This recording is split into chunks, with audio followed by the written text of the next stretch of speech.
of that, isn't there? That people could be like the ideal textbook movers, but then their speed isn't that great, or they just don't move as well. So, what's your opinion on that, David? I think that'd be interesting to touch on.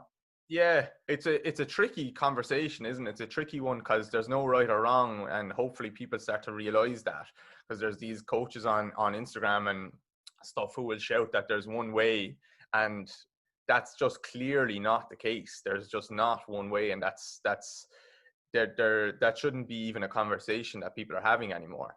I do think it's okay to have a technical model where, yes, this is what, in my mind, this is what good looks like.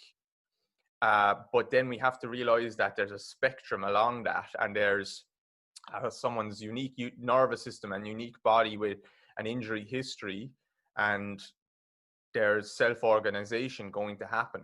So we appreciate that they're getting the task done in a certain way, and as long as that is hopefully not going to lead to injuries down the line, then I don't see a problem with it not necessarily fitting perfectly into my technical model.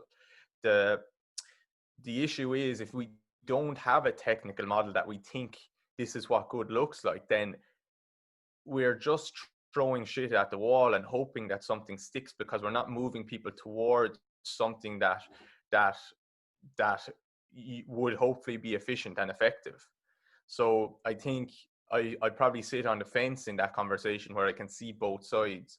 I think that there's people that don't understand that self-organization is a thing, though, and everyone has to fit into this nice, neat little box, and that's a bigger problem in the gym world than is in the sports world, I think. So we'll see it in the gym where, okay, everyone has to squat this certain way, and everyone has to do their deadlift this way. And I do have a big problem with that, because I think the technical model that we're coaching people there is wrong. Actually, I don't think it's correct.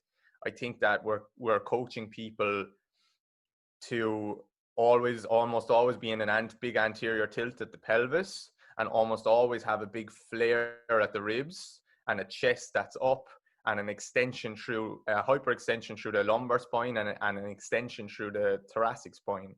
And people will say that's a neutral spine as I deadlift, but in fact it's not anything close to a neutral spine. A neutral spine would have a rounded kyphotic thoracic spine.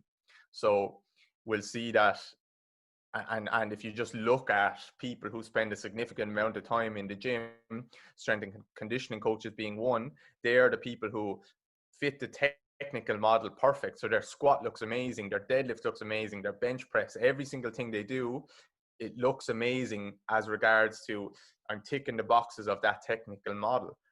But how come they can go and squat double body weight, deadlift treble body weight, and then they stand in clinic with me and they cannot rotate their body to the left? So is the technical model wrong then? Because in my opinion, if we're doing strength training, it should be helping us get stronger and move better at the same time, not get stronger and actually I can't rotate my hip even an inch anymore, a couple of degrees anymore. So that's where we should have a technical model, but we need to be careful where we're moving people towards, because you better be sure your technical model is accurate. Because if it's not, you're taking people's movement options away, and you're making people more likely to get injured, I think. Yeah, that's awesome.